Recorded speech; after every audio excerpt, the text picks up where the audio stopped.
Hi, this is Phil, and I'm here to tell you all about the Capes and Lunatics Patreon. Don't miss out on our comic book creator interviews, including our monthly Chichester chats with comic book legend DG Chichester, superhero movie brackets in our search for the worst comic book movie of all time, and many, many more specials, all completely uncensored. Access starts for $3 a month, full video when you pledge $5 a month. Check out the link in our show notes or go to patreon.com/capesandlunatics. Hope to see you there. This is Luca Perich, and you're listening to the Capes and Lunatics podcast. This is Cliff Chang, and you're listening to the Capes and Lunatics podcast. Hello, kids. Are you afraid of things that go bump in the night? Insert random little Hellfire joke here. Welcome back to the Capes and Lunatics. She's not home. Our 2022 Halloween episode. I am Phil. Joining me, as always, New Jersey's favorite ghoul. It is Charlie, the Professor Essa. And she who doesn't rise. She who rises from her coffin and slays the not so innocent. It is. Hey y'all, it's Little Hellfire. Yay. Yay. Okay. Happy Halloween, kids. Happy Halloween, yes, because this will hit the podcast on October 31st. Ooh, wonderful. All right. I have my next large object t-shirt on. So, because I was looking for this and I found it and I'm so happy. I want one of those with an arrow. Come on. Because I am the next large object. Okay. Yeah, totally, man. All right. So yes, each of us picked 3 comics for the Halloween season. To share with you, Charlie Esser. Why don't you throw out your first choice? So I'm going to start off with something a little light, a little fun, little not to scare the kiddies, but still fun for the kiddies because Halloween. You think it's for slutty adults, but really, it is for hungry children. And so the first one I picked was Fantastic Four Prevents Franklin Richards, Son of a Genius, Monster Mash. He called it. He told me he was going to pick it. Yeah, this was the first one. I knew because I knew they did a monster. There's a few other issues. The other one that I was actually going to go was one that dealt with a lot of variants and alternates of Franklin Richards through multiple universes, which is also cool. But I went with this one, and just a bunch of nice little short vignettes, just for fun. We have Franklin and Herbie on a little adventure to find the abominable snowman, or Yeti. Now, notably, this is a brown Yeti, not your traditional white Yeti that you usually see in northern climes. So we don't know if this is a Sasquatch that is visiting his cousin in the Himalayas, or that, that's just a very hateful stereotype that all Yetis are white. I don't know, but that's that. And Yeti, and of course, in traditional fashion, Yeti is a very sweet and loving monster. He isn't really looking to cause any problems. And when they are all about to go home and Yeti feels lonely, they decide to stay and play with Yeti. So that was nice. Next one, we have Franklin Richards accidentally exposing himself to beta rays, which turns him into a purple monster every time he belches. You will definitely see there's that definite Kelvin and Hobbesian vibe with this, except that in this one, you have Herbie in the Hobbs role, being the voice of reason. And what's weird is that everything that happens in it, you can assume is just real. So that's a little weird and disturbing. Meanwhile, Franklin turns himself into a ghost in the next story, meets a bunch of other ghosts because, his father's telling him that there is no such thing as ghosts. And he said, well, no, technically we, which, honestly, for Reed Richards to say there's no such thing as ghosts, when he, knows people who are ghosts, I think that's just come on, you've met Ghost Rider. He was on the Fantastic Four, Reed. So he goes and he meets a bunch of other ghosts who then want to be brought back over so they can be corporal again. But actually, Herbie just uses the magic device to send them back to the other side of the dimension. Meanwhile, after an adventure, Franklin's got a monster under his bed, as you do, um, which he then has to have sent back to its original dimension, which, Reed is nice enough to do. And later, Franklin accidentally turns himself into a being with all the powers of the Fantastic Four, but he can't really handle them very well. And eventually he decides that that is not the best way to spend his Halloween. And that was the first one of the... I did. There's a lot of these books out there. Actually, I really have to recommend the Franklin Richards, Son of a Genius series line. There's a couple that Valeria shows up in. They are really fun, great for the kids, great for the adults who still are kids at heart, and a perfect Halloween book. Oh, nice. All right, Lilith Hellfire.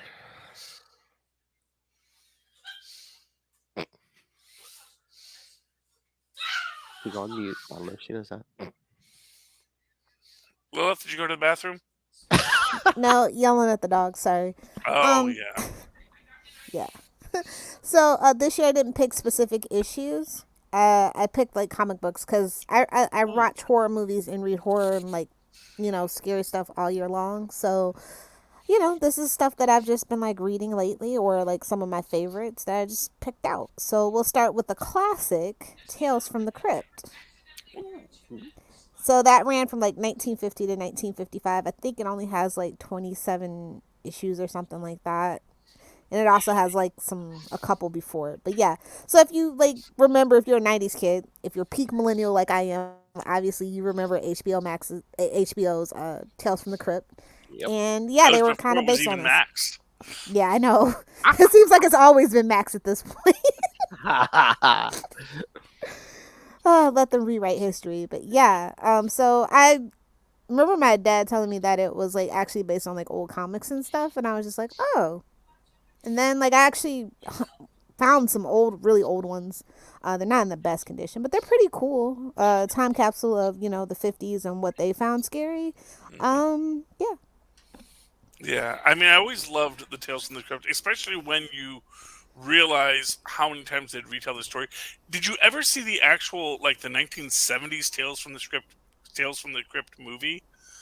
You know what? Somebody mentioned that to me, and I have yet to track it down. I'm hoping maybe next year Tubi will have it, because Tubi is just killing it with everything. Oh yeah. I mean, that was on heavy rotation, and when I was a kid during the Saturday morning monster movie marathons, and it's cool because you actually see oh wow, I remember when they did that episode on Tales from the Crypt. And then Tales from the Crypt also had a cartoon too, a Saturday morning cartoon too. Oh yeah, that was on Tubi for a while. Yeah, I remember. Yes, that was a fun one, and that's one of those great. That was a very interesting time in cartoons. I remember that because that was when a bunch of R-rated fare had a huge fan base among. Beetlejuice had yes, I know. Yeah. Trust me. No. RoboCop had a cartoon. Beetlejuice had a cartoon. Oh, if it was popular. Highlander had a cartoon. If it was popular, Rambo had a cartoon. If it was popular in the 90s, it doesn't matter how adult the subject matter was. It was getting a cartoon for the merch. It was getting a cartoon. The Ghostbusters, everybody got a cartoon. And I think Tales from the Crypt even had a Halloween cereal for a while too because of that cartoon, if I remember right. So yeah, kind of iconic but kind of forgotten right now. So I'm thinking HBO will probably do something with it. Well, they got it. I mean, that's prime IP. I'll be honest with you, they just released a Creep Show comic book again. Yep, so, I saw that. I mean, the anthology horror. And this is what basically all my picks are anthologies, because I just like that a lot better. Well, they're always great. I mean, that's the thing, yeah. And I shied away from that only because obviously, I mean, it's great. I mean, also I don't have DC, and all of the good anthology horror is DC. It is true. I mean, unless you want to dig back, unless you want to dig back to the 70s, then Marvel definitely has it there for sure. Even then, I think that they like to do the character,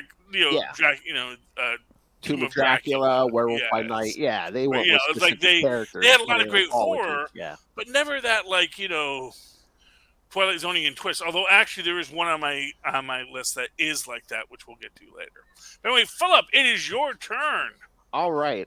Turn us on and turn us out and turn us into sauerkraut. All right, my first pick. Whoa! Oh, Long as it has a corned beef and cabbage next to it, I'm down. whoa. Oh, double cabbage. All right. So my first pick is February 1987's Captain America 326.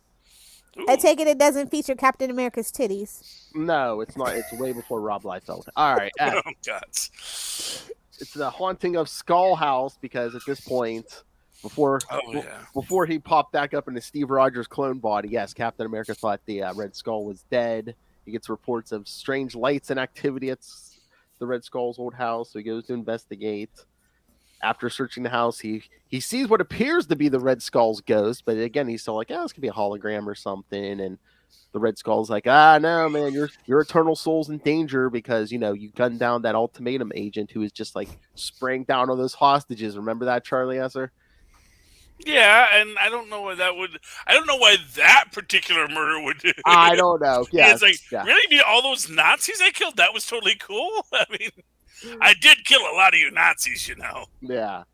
So Captain America's like, no, I don't buy it. But then, some of his other dead enemies, supposedly, that ultimatum agent he shot, Scourge of the Underworld, the Porcupine, and MODOK supposedly all show up and try to attack him. But after a bunch of mind games, we see it's who's behind this. Let's see Charlie Esser pop up in his seat. Dr. Faustus. Oh, good old Dr. Faustus. And he wants revenge on Captain America, except for the last battle, he's stuck in a wheelchair. But as he's going to escape, he's like, I know he's going to get through these traps. He almost gets Captain America to walk into a crematorium oven. He's like, nope, that didn't stop. Wait a minute, wasn't that a Breaking Bad episode? Maybe. He's like, hey, I think this would predate it. Yeah, this was 1987, Lilith Hellfire, so they stole from Mark Grunwald. Yeah, no. Who doesn't steal from Mark Grunwald? So when that doesn't kill Captain America, Faustus is like, I'm out of here. But all of a sudden, the Red Skull's ghost seems to appear to attack Dr. Faustus. So then by the time Captain America finds him, he's like all catatonic. So he's like, because it looks like the Skull's ghost is choking him. And Steve's like, oh, it was all Dr. Faustus. Except, why does he have those claw marks around his neck? He's like, Dr. Faustus is, an habitual nail biter. They're chewed down to the nub. So who could have, tried to take the life out of him? Yeah, well, I mean, that's, of course, the real Red Skull that died back, years ago. Yes. Because the original soul that actually got their get out of hell free card just for one. Says Mephisto, can I just strangle and scare the heck out of just the one time? You've got 6 other Red Skulls that have come in the last week. Let me go up there. Let me just really scare this dude. Before that backup copy of mine shows up in Steve Rogers' clone body, yeah, can come back up and choke out that evil psychiatrist? Yeah, sure. And Mephisto, he's cool. He's the hospitable one. There's always room for one more in his Inferno. Yes. All right, Charlie Esser, you're back up. Oh, I'm back up. Okay, Hello. well, in keeping in our super soldier theme, I'm going to do Weapon Plus World War Ivy.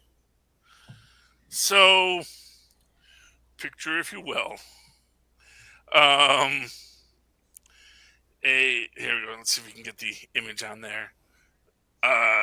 There is a recreation of the super soldier serum using Ted Salas's notes and apparently a little bit of Ted Salas too. Uh-oh. Oh yeah, and this is a really good horror story too, because it starts off with an inescapable mist around a town in Oregon, and people being sent in, which that's why are the 4 soldiers going into the mist? It's like, dudes, like, in what universe do you think you live? Yeah, and that ends poorly. But then we actually cut back to this guy, who is, I'm trying to remember his name here. But anyway, he's being tortured by some Russian general, or by a Russian general because he's been sent to kill the Russian general who is observing. He says he's just an environmental reporter. Yada yada yada. That's his cover. But as soon as the actual general shows up, he turns into his own little weapon, IV. See, get IV. See, because he's made of plants. Anyway, yeah, and then he kills everybody. He covers the general in spores, or something. I don't know what he splooged him with, but he is very splooged. And they all die. I'm gonna need that as a drop.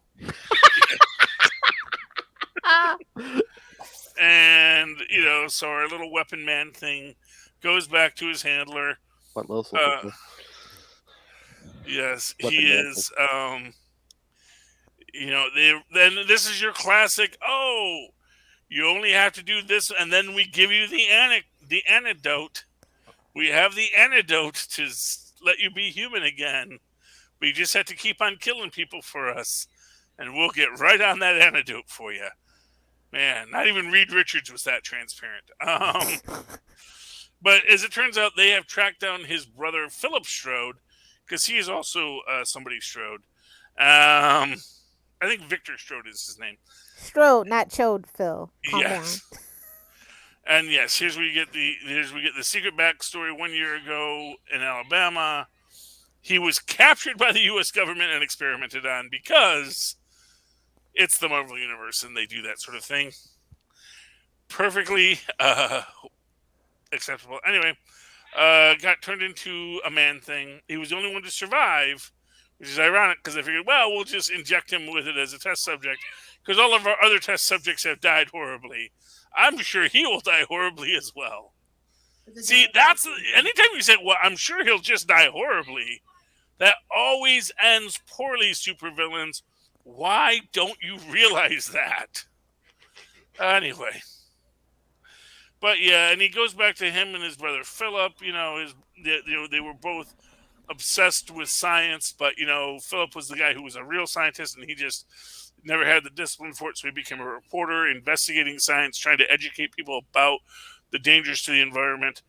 But as it turns out, this town has been compromised by a sentient fungus that connects all the plants within the area, including now the fungus has infected humans. So everything is the one mycelia. Basically, in most big rainforests, there is this fungal network underneath the trees that effectively connects them, so that what happens at one tree, other trees are aware of. It's very fascinating, cutting edge botanical science, and the perfect place to make some stories up for comic books. And he does eventually find his brother, who, and of course here's where we get our backstory, who has been turned into. You ever see or read the story or see the movie The Island of the Mushroom People, where you just basically the people get covered in mushrooms and get turned into. Was that a double feature with Puma Man or? It could have been. Come on, Island of the Mushroom People. He said it like that's supposed to be. Were we talking about Lilith Hellfire's dating history? No. No. More like drug use, but. No, I mean, hey, even Fred Sanford once referenced the Island of the Mushroom People. So it was a legit thing. It's actually a really scary story, and the actual story it's based on is literally just this place that in the fog, and all the human life got covered by these mushrooms, and eventually there's no humans left except for these mushroom statues, which is what his brother has become. He kills them, and then, he puts his brother out of his misery. Then he kills the general, who was like, I was going to give you that serum next time. But he decapitates him instead. And that's the end of that. And then we get a little backup story, which I really like, which is about brute force. For those of you who don't know what brute force is, it was a comic book created by Marvel to sell toys, where they tried to figure out, a way to create toy, because as you may remember, there was a lot of toys that were having comic books. Marvel said, "Why don't we create a comic book that would make great toys?" And so they created these super intelligent And then G.I. animals. Joe said, "Hey, bud, what you doing?" Yeah, but they basically put a bunch of robot stuff on animals. You got your dolphin, your bear, your kangaroo, your lion. Oh, that's And more of like course, Transformers then. Okay. yeah, and of course the falcon. So it's pretty cool. But they basically send them in. They fight. They kill. They die, sadly. But you know what? Good thing about using super intelligent robot animals, they make more dolphins. They're all sad the dolphin died, but you know, let's get these guys. This is basically what replaced the Weapon X project, because that honestly Oh, so wasn't as blame good. Canada. Gotcha. Blame Yeah. Canada, blame Canada. And yeah, but you know, they're actually all pretty cool. I mean, these are like some really BA. Oh no, wait. Super- They might want money from Animorphs then. Yeah. But anyway, so Brute Force, this was like supposed to be their big relaunch here, but and they have had some other references. In fact, in Silly Seal and Ziggy Pig, they do get a reference to Brute Force in there as well. But anyway, Lilith, what was your second series? Let's see. We'll talk about Anthony Bourdain's Hungry Ghosts. Oh my So goodness. Anthony Bourdain did like I discovered his non cookbook stuff and nonfiction stuff. Like, it's a good writer, and he had done a comic book, well, two of them based on Jiro, and so I was familiar with that, and I stumbled across this one because I like Japanese culture, and who doesn't love a good comic book story about a parlor game, an old fashioned parlor game, you know? Mhm. So it's like it's based on a Japanese parlor game where they tell scary stories, and as each scary story gets completed, they blow out one candle and the room gets darker and creepier, and the stories get darker and creepier. And so he kind of based this story on that whole premise, and except for it's like about people getting together and eating, and what's the scariest, they're just telling their scariest stories. So it's a 100-page graphic novel. I'm not really selling it very well, but it's very well put together, and if you're like kind of into that like Japanese culture kind of thing, it's a very good book. So it's like if Tempopo was a so it's basically Tempopo meets what was that thing with the kids telling the ghost stories?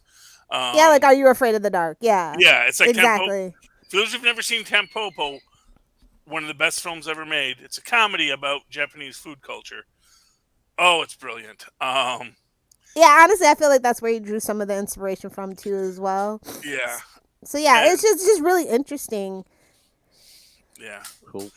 Honestly, I love Japanese food culture. It is just that's my anime. It's like, oh look, rice omelet. Okay. Now I want to watch. All right. So, my next one, maybe Lil help I remember this one. Superman number 180 from May 2002. Ooh. A day that will live in infamy. Where Clark, Lois, and Jimmy are invited to the castle of a certain Eastern European count, who calls him, I guess it's supposed to be Count Romanov, or that's what he calls himself. But Stroganoff? What now? a lot of food tonight. Yeah, well, Halloween. You gorge yourself on candy and apples and cider and donuts and hay rides. Exactly. So yes, don't eat the hay. well, Don't tell me what to do. Hay is for horses, and maybe I want to be a horse. I know, but I'm just saying you remember it the next day. So it's sometimes too much fiber is too much fiber.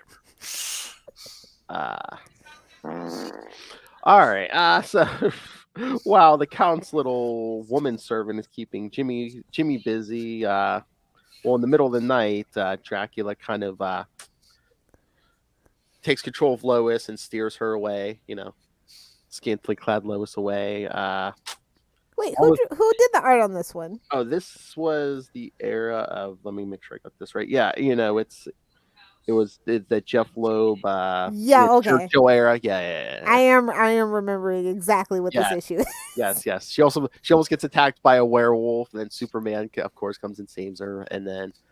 Yes, they barely get out because a bunch of werewolves attack Superman, but then they get out. Lois doesn't remember anything the next morning. It seems like the Count's after Lois, but as we later learn, it's not the Count is not Romanoff, it's Count Dracula, and Duh. he's really after Superman, which Want some of that tasty super blood. yes, of course, yes. And this guy has a supernatural entity. He does break Superman's skin, but silly Count. Every cell in Superman's body is charged with solar energy. What do you think's going to happen when you taste that blood? He should have ate some garlic noodles just to top it off. He's like, "Are you faster than a silver bullet? Let's find out." And then they make the whole point. It's like, oh, Superman doesn't have to feel guilty because Dracula was already dead. I'm like, Superman was like under his control. Superman didn't lift a finger. All Dracula killed himself by feeding on Superman. It's Yeah, but this issue would cause great angst and uproar in the DC community as DC versus vampires spiraled out of control, because people would bring this up as canonical evidence that this don't make sense. This is a Wookiee living on Endor. And, we can all agree on that for sure. I mean, they've done. It's a fun, stupid romp. It's a one shot. But again, over the years, every decade they do at least one, I swear, vampire thing with Superman, and the rules always change. But well, that's because nobody has respect for canon anymore. Because they don't have respect for canon. At DC, everything counts, Lilith. When everything counts in that way, that means nothing matters. I will tell you this, is that Super Friends did it better, did it first, and did it better. I mean, that's did you see the Super Friends versus the vampires? Yeah, it's been a long time, but yes, I have. Yeah, but it was that's where it started. That's where you got Batman as a vampire. They had a Superman vampire, so In fact, I'm sure there were people that tried to trout that out as the evidence. See, you can have a DC vampire story with superheroes and make it make sense. But when you have to go to the Super Friends for your canon, Meanwhile, Man-Bat's like, I'm right here. Oh, Man-Bat. He's a vampire. He's like. Yeah, I don't even know if he's a vampire bat. I think he might be a fruit bat, There's only so many. I mean, really, vampire bats are not the most common bat. They're really not. They're either bug or fruit eaters, He's Kurt Connors with wings. Exactly. He's a scientist. And honestly, he was brilliant in Justice League Dark recently. So yes, I can agree with you on that. There you go. That's your next project to tackle, Mr. Gunn. Please, justice for Man-Bat. I want to see. I don't know if you guys remember Gods and Monsters. It was like a whole little mini animated universe. Yeah, we covered that like the first one. At least we did. Yeah. There's comic books, and then there's like the little webisodes and stuff too, and then there's like the whole movie. Yeah. I want to see James Gunn do that. That's the alternative, like Superman, Batman, and Wonder Woman. I kind of want to see. Yeah. Because it was an alternate. Yeah, and it was Zod as Superman. Yeah, Batman was like Kirk Langstrom. Yeah, and Wonder Woman was Barda. Yeah. So. And what movie is being referenced when the term Gods and Monsters is referred to? The movie Gods. Tell us, Grandpa. Yes. That is from Bride of Frankenstein, the first sequel to the Frankenstein quadrilogy. There's only 4? Well, the 4 original. The 4 that were direct sequels. I don't know if House of Dracula is considered still a direct sequel in its references, or where the Abbott and Costello films fall within that canonicity. But I think it takes talent to play Frankenstein. But the original 4 that were just focused on Frankenstein before we got other monsters into the mix, it was Frankenstein, Bride of Frankenstein, Son of Frankenstein, and then the fourth one, which had Bela Lugosi as Frankenstein, from which we get so much Frankenstein. And in fact, a lot of Frankenstein lore comes from Bela Lugosi's work. Doesn't get the credit he deserves, but like the reason he walks with his hands out is because he's actually supposed to be blind, but they cut that out of the film. So, okay. All right, just Charlie. tell me the stories, man. Yes, Charlie Esser, your final pick. Oh, my final pick. Oh, okay, good.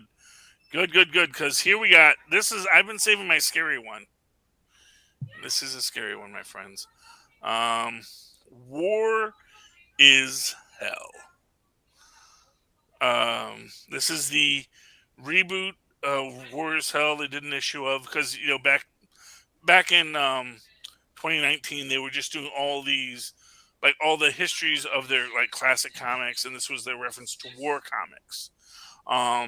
The first story is really cool. It's a very Twilight Zone-esque thing, although it has almost no supernatural elements. It's actually by my favorite comic book writer and artist, Howard Chaykin. Nope. You know him as soon as you see him. And basically it's about this jazz enthusiast, World War II German flying ace who is, always sneaking out to listen to his jazz records. Because, the Reich he may be fighting for the Reich, but the Reich can't control him. He loves that smooth jazz, Hepcats.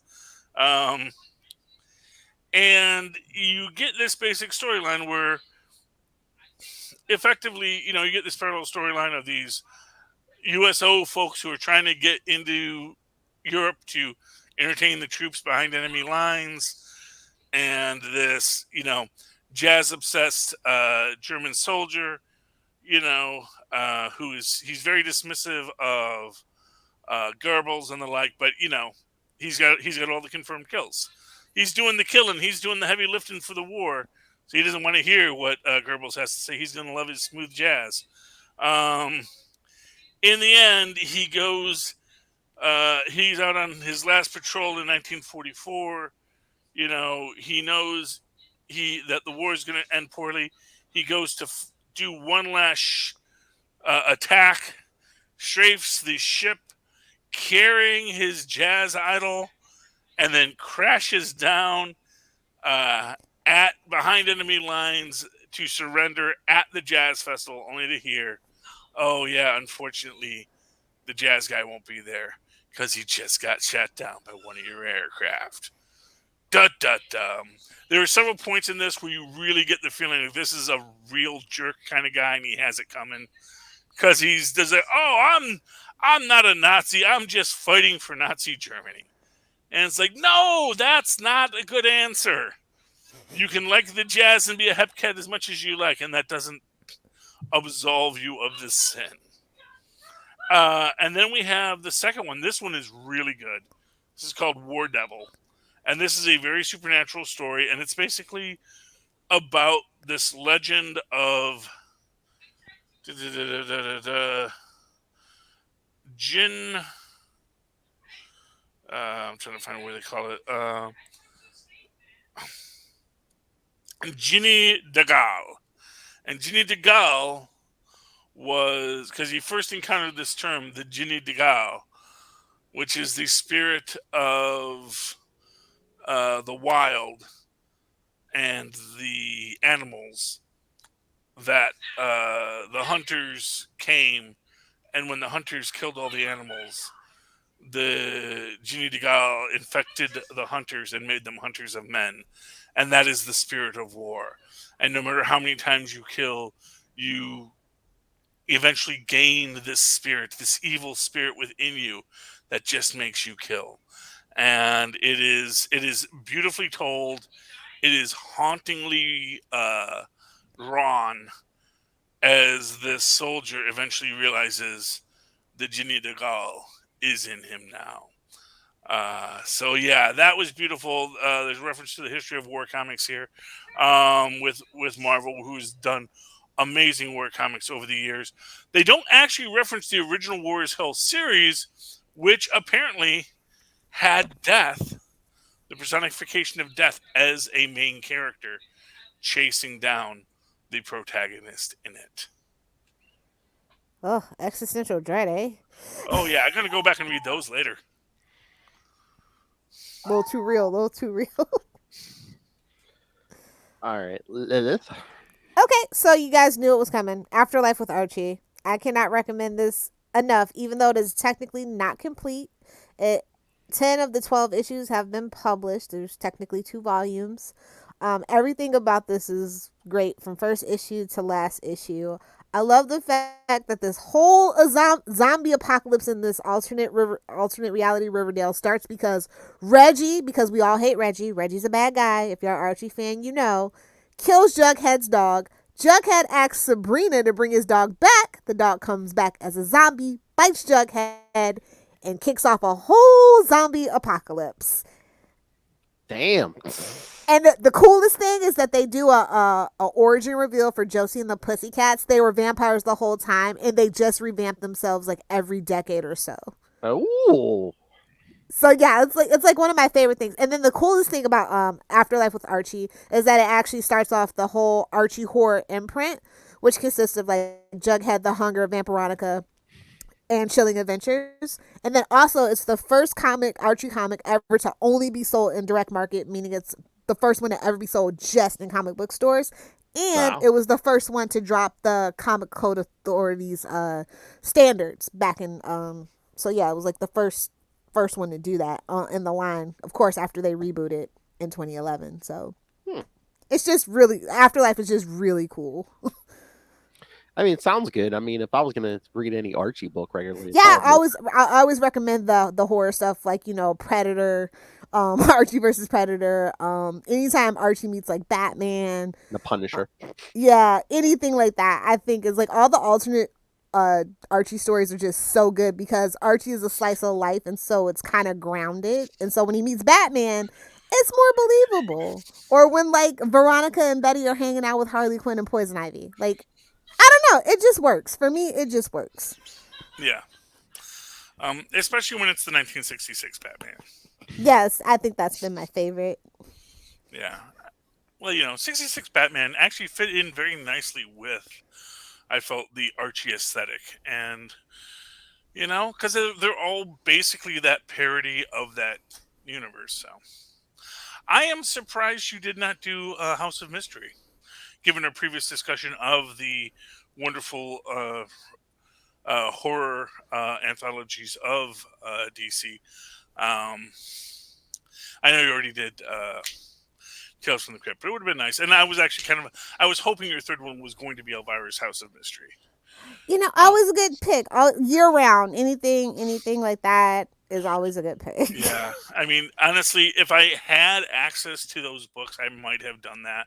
I was actually worried. I didn't really, because see, that was the thing. I wasn't sure we could do a whole series or a whole approach to it, because I was thinking, oh wow, man, there's all these great, even just the short series like that original War is Hell series, and you know, I would have loved to have talked about Elvira's House of Mystery, because that was Put it on the list for next year, Charlie. Now you know. I will have to. I'm going to, you know.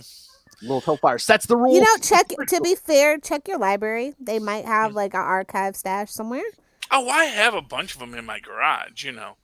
And I remember them all with perfect clarity, as I always do. Every comic book I've ever read, you know. Not really. But, no, I always loved Elvira's House of Mystery. And, you know, I love all of Elvira's current work. So that's, you know, I'm glad that she's still going strong. Now I'm glad she chose to share who she wants to be with. And, you know, it was none of our business, but she shared it. And I'm happy for her. You know what?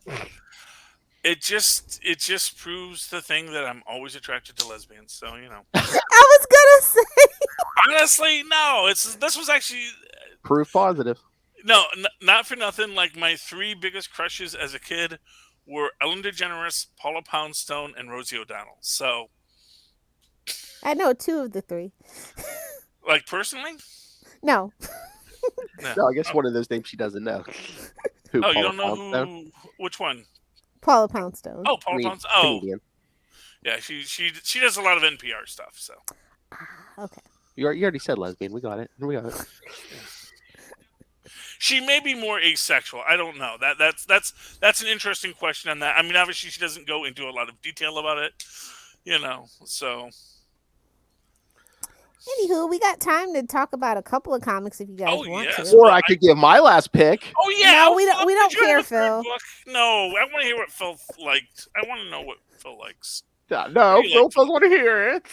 I'm just teasing. Go ahead, Phil. Because she forgot. You didn't make a sound drop, so I didn't know you were still alive. You want me to make a sound drop? All right. I wonder if my list is ready for that. All right. My last pick was Moon Knight number 20 from 2008. Ooh. Which was a flashback story. I was gonna say Mark, but I guess he was Steven at the point where they had to get into this club. Him and Marlene go undercover in this underground fight club, but the fighters have been transformed into werewolves. Oh. Because the people behind the fight club have been getting, I guess, like blood or whatever from Jack Russell. Every time. I'm going to laugh every time. I don't care. So, of course, you know who Moon Knight's going to fight, his first enemy by the end of this issue, Werewolf by Night himself. Be embarrassed if your arch nemesis' name is Jack Russell. Just be embarrassed. How did you fight Jack Russell? What did you do, bite your ankles? Wild, like an animal. Wild, like an animal. But I don't know if it was like an anniversary issue, but yeah, because I remember this issue. I have it downstairs. It's so weird because it's like I read it on the app this time. Because in the original print issue, I don't know if it was an anniversary because they did that story and then they reprinted the original Werewolf by Night 32 and 33 in the floppy. But on the app, they don't reprint the They said no reprints for you. I mean, it's on the app, so I guess either like, if you want to read Werewolf by Night, you could go, scroll over and read Werewolf by Night, I guess. Yeah, I mean, it doesn't make much sense to do a reprint in a app that's dedicated to reprints. So Or they make the file too big. I don't know. Yeah, probably. I mean, you could even theoretically just sort of like do a wiki link to it so that yeah, you could hit that and get the backups. But it was still a little extra long story because I think it was like 36 pages. Mm-hmm. Yeah, that the main story with that's not counting ads or anything. So, but that was interesting because because it was from 2008, but they flashed back. They said the story took place in 1994. Which the one? 90s. The werewolf. The werewolf, the current day one from 2008. Yeah. Okay, so when him and Marlene go down, so. So he's working. Hey, we got to get to this year's annual somehow. Oh yes. Everyone's covering that this weekend. Let's go over to End of the Night, the Moon Knight podcast. For the most elite coverage of anything related to Moon Knight. Sounds like a plan, Jan. All right, so yes. Okay, Lilith Hellfire, do we want to get to our regular weekly comics now? Yeah, sure. So Lilith's like, I'm not in no rush. I mean, I know you guys have a whole other show to do. I have a whole other show. All right, so yes. All right, so Charlie Esser, that would be your cue. Well, so I'm going to go with Criminal Macabre and Count Crowley. Is this a spinoff? I had never heard of Criminal Macabre before. So this is the first time I'm seeing this character. I don't know if they have a Dark Horse title, if they just created this character as a backdoor pilot in the Count Crowley universe. But effectively,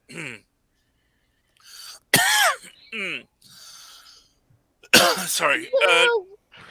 Yeah, I can't breathe, man.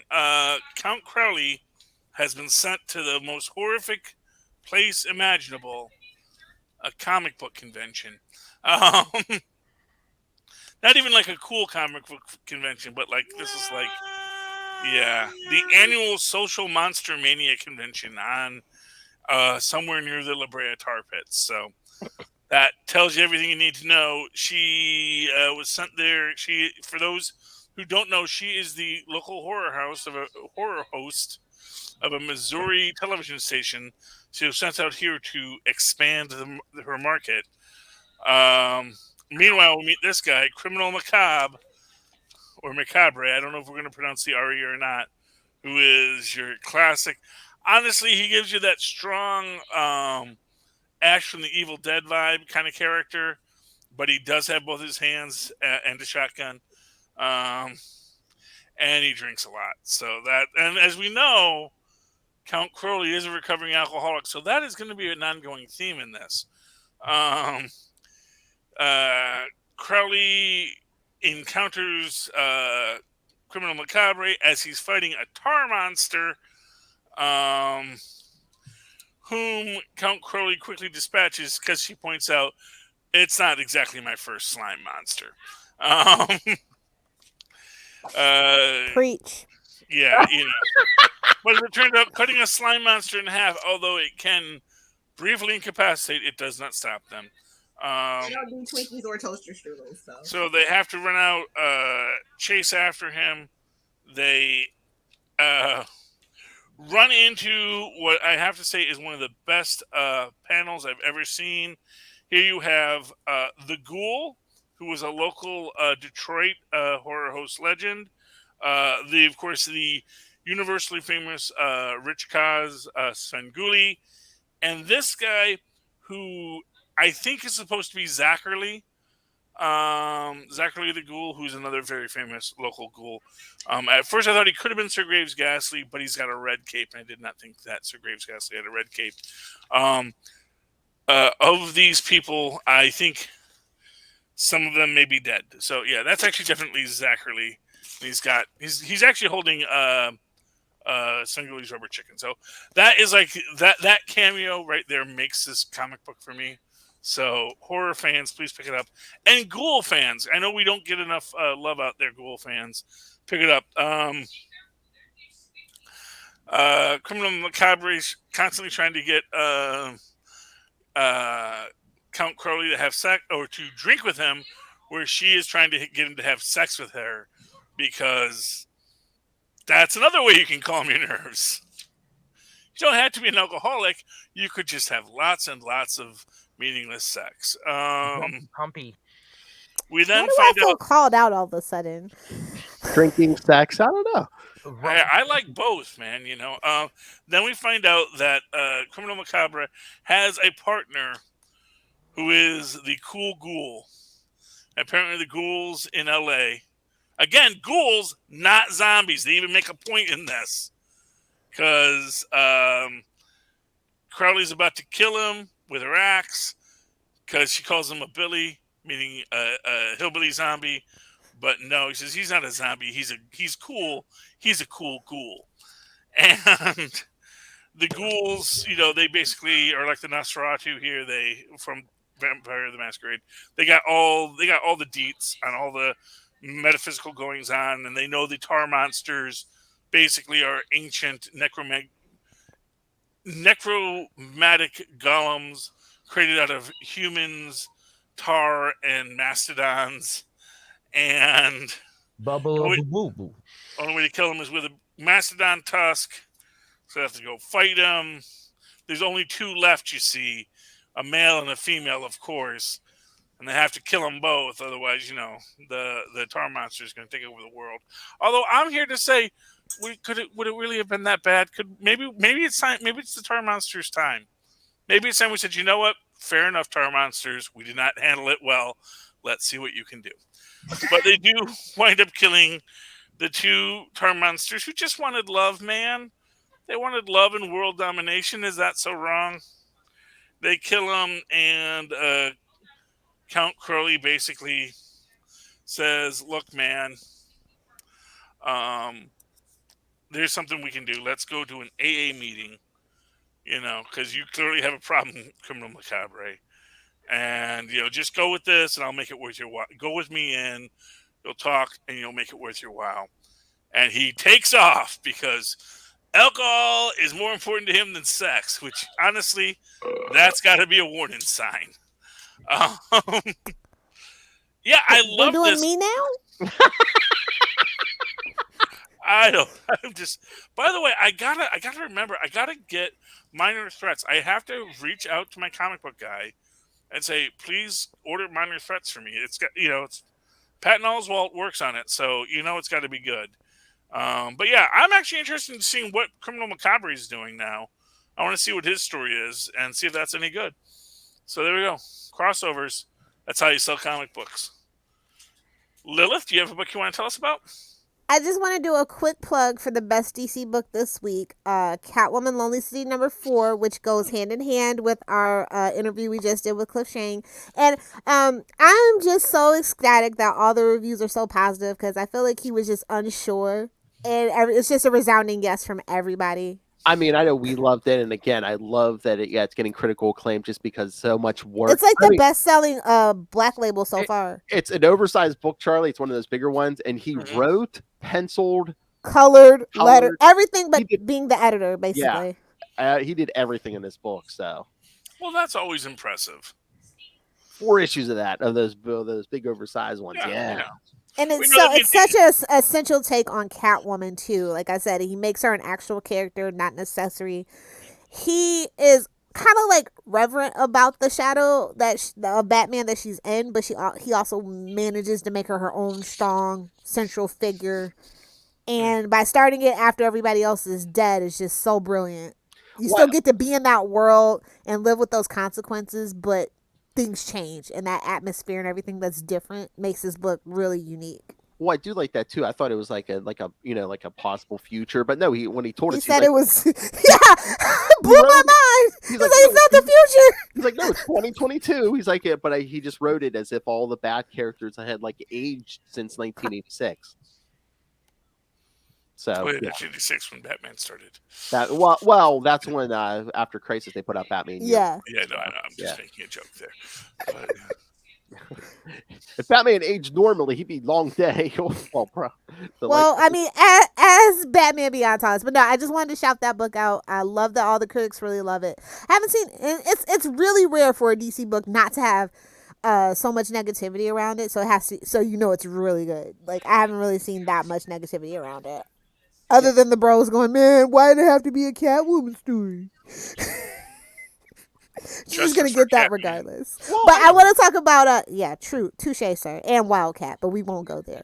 Chilling Adventures Sorcery #1. It's all about Madam Satan breaking out of hell, and they kind of do that take on the Sabrina TV show. Chilling Adventures, obviously not, Melissa Joan Hart's Sabrina, where she's the principal, and every classroom is a different circle of hell. So you get all these really cool things like cursed selfies and just ridiculousness, but also still super scary too. So yeah, I really like that they've taken the Chilling Adventures label, because last time that I talked about Chilling Adventures, it was about Salem. So they've kind of taken the focus from Sabrina, and they're kind of expanding the world to all the other characters that kind of got the short end of the stick in the book originally. So I'm really digging that. And it's a follow-up to last year's Chilling Adventure Sorcery story as well. So awesome. Love continuity. Yes. I do love the Chilling Adventures, so that is the Salem one was really good though, like really good. This one's super good too, but like I don't actually really care about Salem in the comic book, so it was really great to see them like make me care about him. So everybody's got a backstory, even that guy in Hocus Pocus 2. Too soon, babes. Too soon.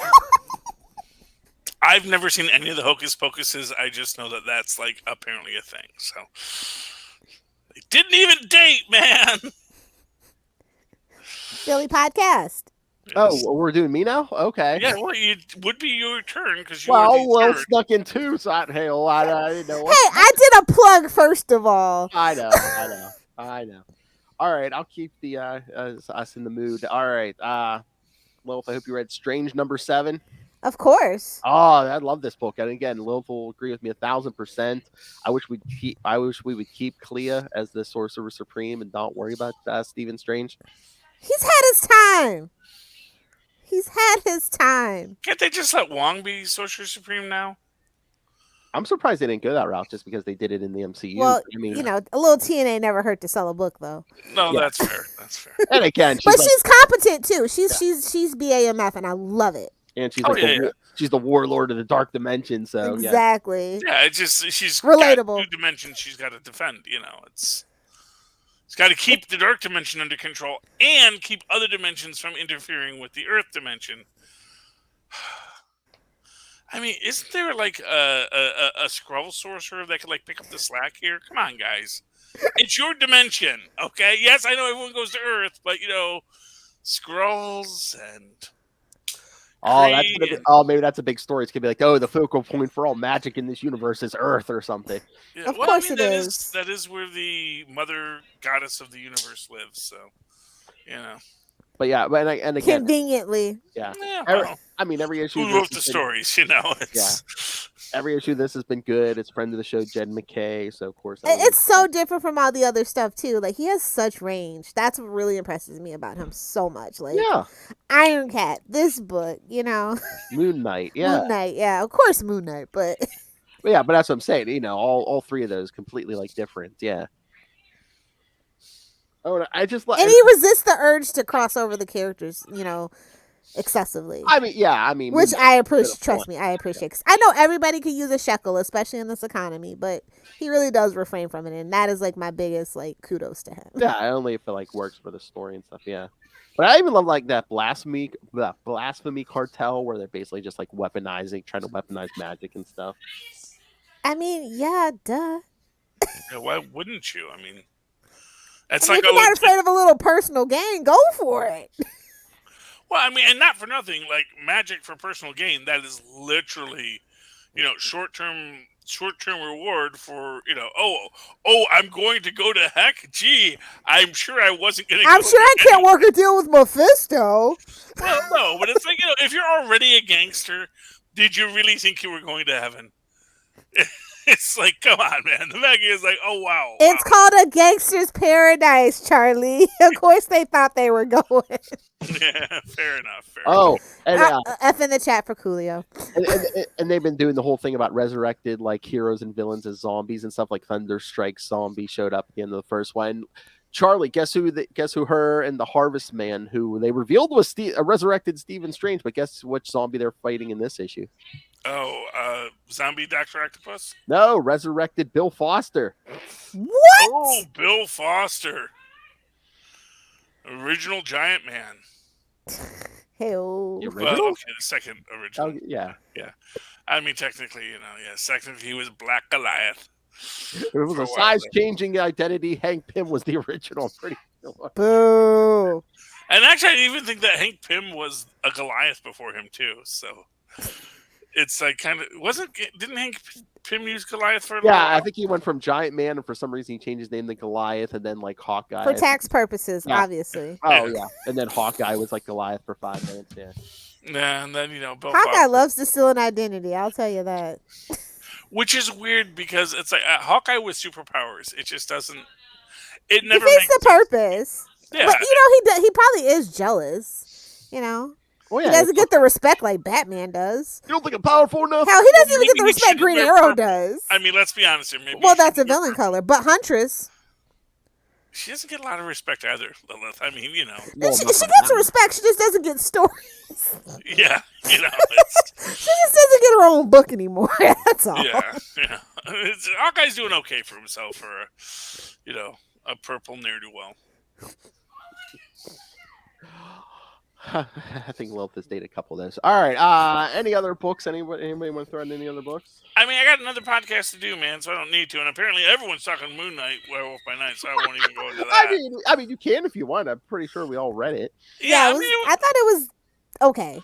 Yeah, I enjoyed it. It was a nice little plan. Honestly, I love the daughter character. I love just how she's like, could you guys just stop killing each other for 5 freaking minutes, okay? Especially. I'm glad we got her and Marlene back. An update on them. Yeah, I just like the fact that Hunter's Moon was going to kill her, and it was like you literally would do that. You would literally kill a kid. Like I was gonna kill her. I was just gonna. Who is he? Stannis Baratheon? I know. Yeah. But then what's cool about that is also freaking Conjure's like, I told you to kill her. It's like. I didn't want to kill a kid. I found a way to keep you safe without killing a kid. I'm going to, but I'm not going to do it because you told me to, Dad. Yeah, it's just, I don't know. I think and I get Marlene's thing because, like, yeah, Diathia Daphnia, whatever her name is. Diaphragm. She'd like to be with her dad, but yeah, Marlene's like, dude, your dad is not a well man. And he knows he's not well, and we know he's not well, and he's not going to be well anytime soon. Because even though he says he'll give it up, that's just one of him saying that, you know?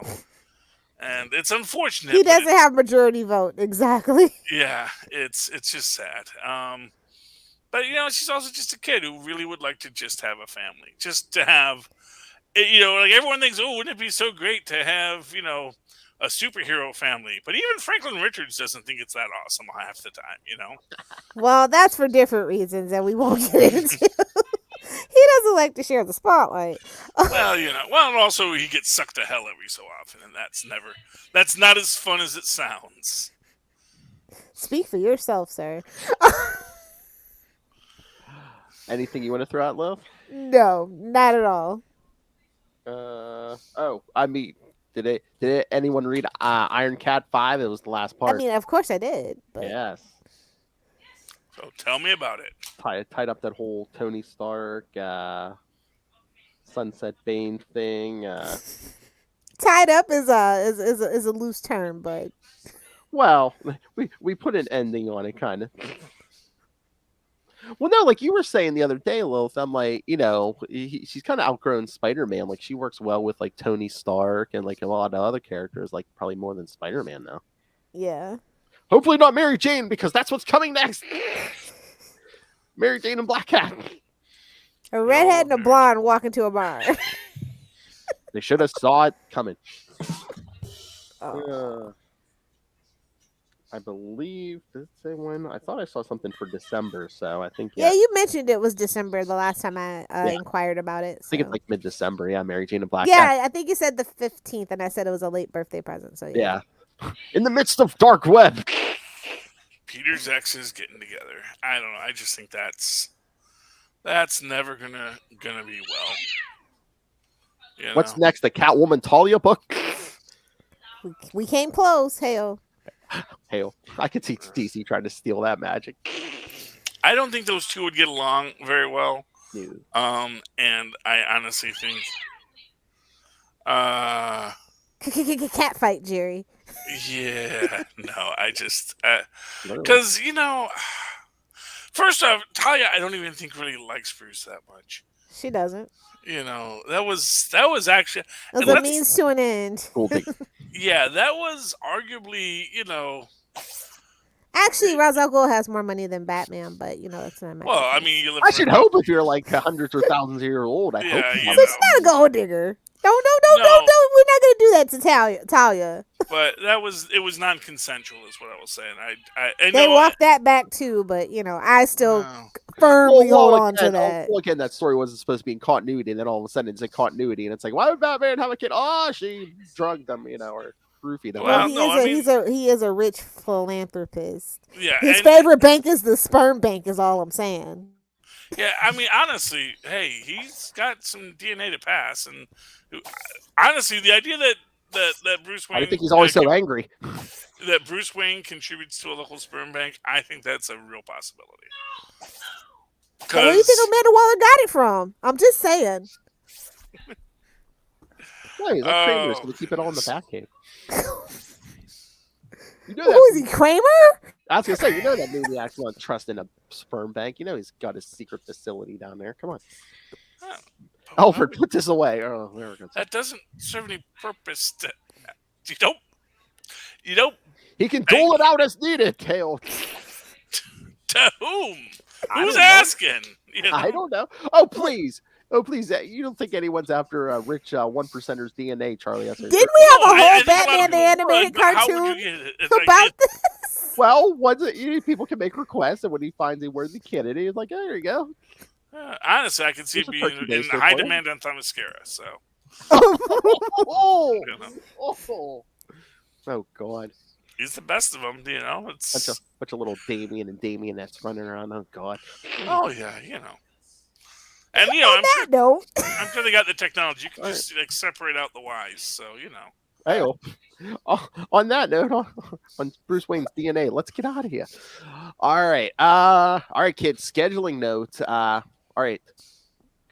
Next week, there will be no Capes and Lunatics. We'll be back in 2 weeks with the Black Panther Wakanda Forever review. But next week, never fear, you're going to get the return of Super Connectivity. This time with a twist. This time with the Esser boys, Charlie and Tristan. We're going to try, yes. There, that's the spirit. All right. It's like hurting a cat, but yes.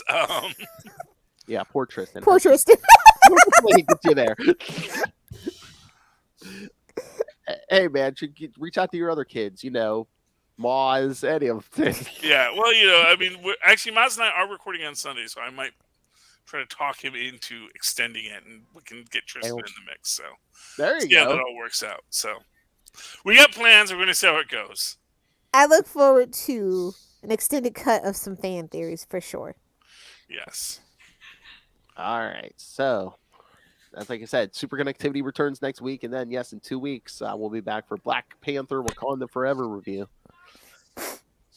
Hopefully everyone heard Rihanna's new song. All right. Oh my God! One of the radio stations around here was playing that every hour this afternoon. Well, that's how radio stations work now, babes. Oh, I know. I mean, I have Sirius XM and So do all I. those other ones, so it's like I don't. I usually don't, but we were in Danielle's car, and I was like, oh God, every hour.